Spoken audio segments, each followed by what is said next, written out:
Devastating news. Helicopter crash during shooter response kills 2. What's the story? Fuck. Oh fuck. Wait a minute, what the Holy shit. Fuck! Oh my. Oh my Oh! Oh fuck. Wait, what? How? What? It just spun out of control.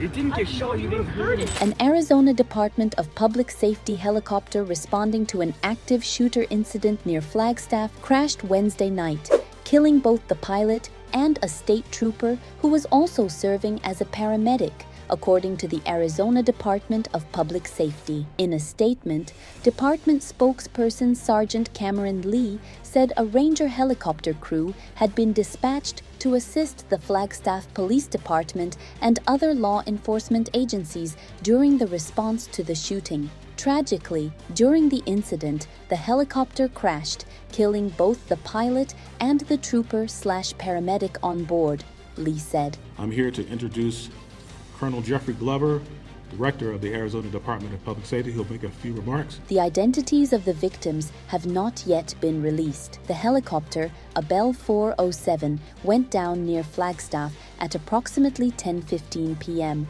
local time and was followed by a fire, according to the Federal Aviation Administration. FAA records show the aircraft was manufactured in 2004. Local television station KTVK reported that the crash occurred northeast of the shooting scene. The FAA said it will assist the National Transportation Safety Board, which will lead the investigation into the cause of the crash. Authorities said the suspect involved in the shooting suffered non-fatal gunshot wounds and was taken into custody.